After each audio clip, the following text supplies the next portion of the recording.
안녕하세요. 닥터 프렌즈입니다. 구독과 좋아요, 댓글, 알람 설정 부탁드립니다. 헬프님들 안녕하세요. 안녕하세요. 저번에는 뭉크에 대해서 알아봤는데 오늘은 고흐. 한국인이 가장 사랑하는 화가의 이름을 올렸잖아요. 얼마 전에는 뭐 러빙 빈센트라는 영화로 전 세계의 사랑을 받았고, 그 고흐 개인사를 들여다보면은 그 사람이 딱히 이렇게 행복한 사람이거나 많은 사랑을 받았다거나 그러지는 못했어요. 간질, 자해 등으로 정신병원에 수없이 입원을 했다고 하고 38세 나이에 권총으로 자살을 해서 이제 삶이 마무리가 되죠. 그제서야 이제 쓸쓸하게 죽은 후에 이제 그 그림이 알려져가지고 사랑을 받기 시작했는데, 일단 한번 살펴보도록 할게요. 고흐가 이제 평생 동안 자화상을 엄청 많이 그렸어요. 그 중에 이제 한 그림을 한번 볼게요. 이게 고흐 초기의 그림이거든요. 느낌이 어떠세요? 어둡고 표정 너무 안 좋고. 익숙한 그림이세요? 우리가 고흐의 그림이다라고 할 때 이 그림의 느낌이 익숙한가요? 약간 다르게. 색감이 좀 저는 원래 밝잖아요. 노란색을 많이. 밝고 그런데 지금 그림을 보면 되게 어두침침하잖아요. 근데 이 시기에 그린 그림들은 다 이렇습니다. 이러다가 고흐가 1886년에 파리로 건너가서 여러 이제 파리가 이제 그때도 문화의 뭐 그런 거였나 봐요. 그래서 여러 화가들을 사귀게 되고, 고흐는 조금 괴팍한 성질이 있어가지고 사람들하고 친하게 지내기보다는 압생트라는 술을 아주 친하게 지냈다고 해요. 압생트요? 도수가 뭐 70에서 80도나 된대요. 거의 알코올이라고 보시면 돼요. 알코올. 이거 뭐 타 들어갈 것 같은데요, 마시는 순간? 이게 엄청 독주인데 값이 되게 싸대요. 그리고 색깔을 보시면 아시겠지만 녹색이에요. 약간 뭐 좀 매혹적이었나 봐요. 그래서 느낌이 얘가, 이게 별명이 녹색 요정. 우리 요정님, 혹시 요정님이 압센트를 드시는 건 아닌가요? 물 대신 드신다는 그건가 이게? 날 깨물어주고 싶어. 이 압센트에는 테르펜이라는 물질이 있는데, 이 테르펜이 황시증이라는 부작용을 일으킨대요. 황시증이 걸리면은 우리가 어떤 물체를 봤을 때 노란색이 유독 진하게 보이고, 어떤 빛이나 별을 봤을 때 그 울렁울렁거리는 게 보이는 그런 병이에요. 그래서 이제 다시 보시면은 이 그림은 이제 초기에 그린 꽃 그림이에요. 이때는 되게 뭐 노란색이 티가 나지가 않죠. 여기 노란 꽃이 있는데도. 근데 해바라기, 이제 우리가 가장 유명하게 알고 있는 해바라기 연작을 보면 노란색이 해바라기 초기에는 또 그렇게까지 두드러지진 않습니다. 이것도 우리가 생각하는 고흐의 그림은 아니네요. 시간이 지나면 노란색 묘사가 아주 도드라지죠. 마치 노란색 필터를 쓰는 것 같아. 이게 고흐가 내가 노란색을 좀 더 강하게 써야지 이렇게 의도하고 한 게 아니라, 병이 점점 깊어지고 노란색이 점점 자기한테 강렬하게 다가오니까 이런 식의 묘사를 하게 된 거죠. 그리고 또 되게 특이한 형태의 묘사가 있어요.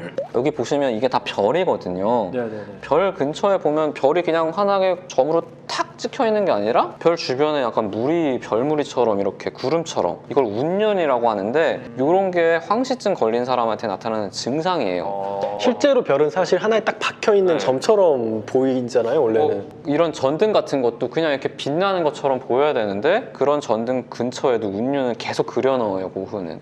그러니까 이걸 좀 더 아름답게 묘사하려고 그린 게 아니라 그냥 자기한테 보이는 게 그렇게 보이게 된 거죠. 그럴 가능성이 있다.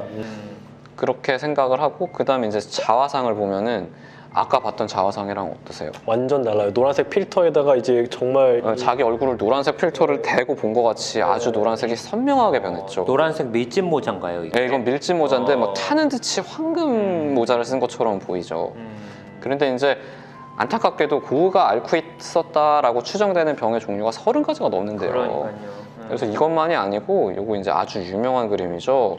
우리 구독자님들 다 알고 계실 거예요, 헬프님들. 이건 뭐 우리 요정 선생님이 또 고대 반고흐였잖아요. 맞네요. 맞네요. 고흐가 이제 귀를 자르고 그린 자화상입니다. 이걸 두고는 굉장히 다양한 해석이 있어요. 이제 정신과적으로는 혹시 어떤... 여러 가지 이제 썰이 있는데, 사실 뭐 직접 고흐를 진료한 정신과 의사는 아무도 없으니까. 근데 여러 가지 있는데, 고흐 여동생이 또 조현병으로 입원을 했어요. 정신과 병원에. 그래서 그런 가족력을 또 무시할 수 없기 때문에 어떤 뭐 귀를 자르라는 어떤 환청이나 망상 때문에 생겼을 수 있다. 조현병 설도 있고요. 또 간헐적으로 이제 고흐가 이렇게 성격의 변화도 심하고, 문화재가 굉장히 심해요. 예, 그리고 잘 지낼 땐 또 잘 지내는데 충동적인 공격적인 부분도 있어서 이건 조울증이다. 좀 그런 부분도 있고요. 근데 또 많이 얘기 나오는 게 축두엽 간질. 아, 간질. 맞아요. 간질에 대한 얘기가 어마어마하게 많이 나오죠. 고우가 실제로 간질이 또 있었고, 그래서 축두엽 간질이 있는 경우는 환청이나 망상 같은 어떤 정신병적 증상이 있을 수 있고요.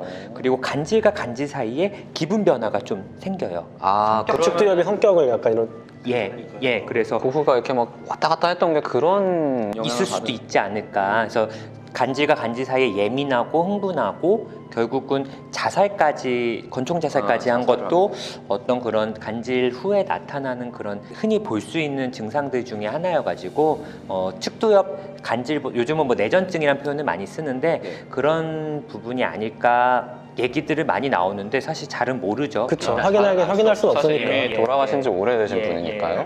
그래서 지금 우진선 선생님이 말씀해 주신 게 굉장히 정설로 여겨졌던 썰 중에 하나예요. 왜냐하면 정신건강의학적으로 굉장히 많은 접근이 이루어졌던 분이니까요. 근데 최근 들어서 저희 이비인후과 의사들이 또 다른 의견을 좀 제시하기 시작했습니다.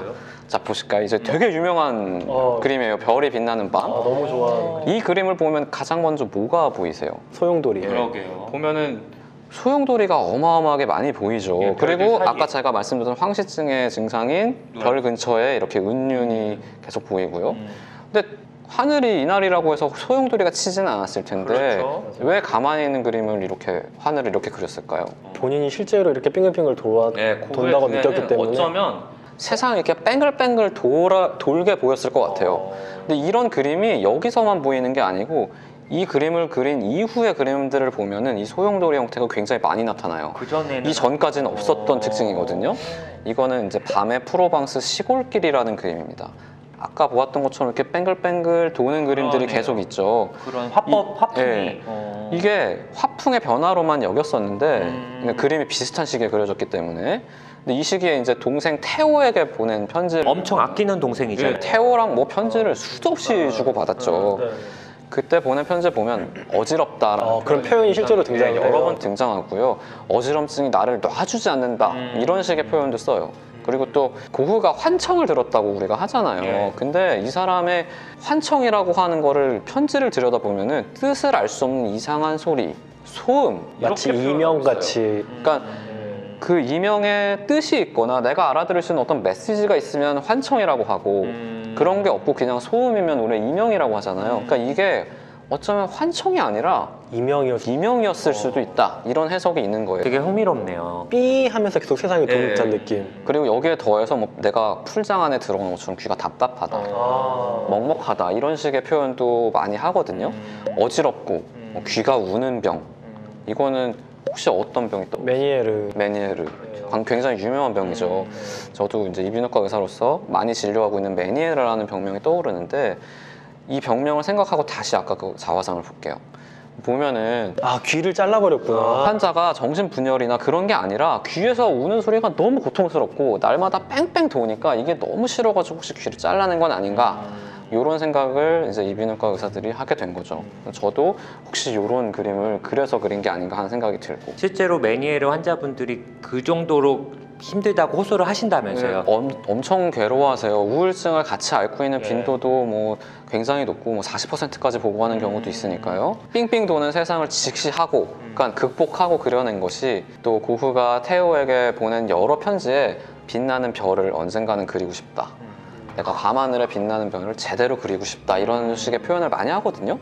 그리고 나서 그린 그림이 별이 빛나는 밤. 내가 메니에르를 걸리고 너무 힘들지만 그걸 극복하고 그려낸 그림이 혹시 그게 아니었을까 하는 생각을 합니다. 화가 개인으로서는 너무 고통스러웠겠지만 그 고통 속에서 그 고통스러운 속에서 본 세상을 그걸 그려낸 거니까. 화가가 이겨내고 그려준 덕분에 저희가 이렇게 좋은 그림을 보게 된 거죠. 사실 메니에르 그 힘든 당시에도 제대로 된 치료법이 없었을 뭐 테니까 전혀 없었죠. 뭐 지금도 사실 치료가 쉬운 병은 아니고. 그림을 안 그리고 그냥 쉴 수도 있었을 텐데 그거를 계속 그리고 그걸 자기가 보는 세상을 그대로 직시하고 그렸던 것이 이렇게 명작으로 탄생한 거죠. 저는 메니에르라는 병이 참 악독한 병이고 나쁜 병인데 이 그림 탄생에는 일조를 하지 않았나 그렇게 생각을 합니다. 네, 감사합니다. 영상을 잠깐만 왜 이렇게 안 되지? 아직도 어색한 닥터 프렌즈입니다. 구독 영상은 여기서 봐주시고요. 또 재밌는 관련 동영상들 위쪽에 있으니까 또 한번 봐주시면 좋겠습니다. 버튼 아닌가 여기 있는데 지금 예, 구독 버튼 영상 아니에요? 예, 그리고 영상 해주시고요. 저희 구독을 하면 건강해집니다. 그러니까 여러분들도 닥프 하시고 계속 봤으면 좋겠어요. 네, 안녕.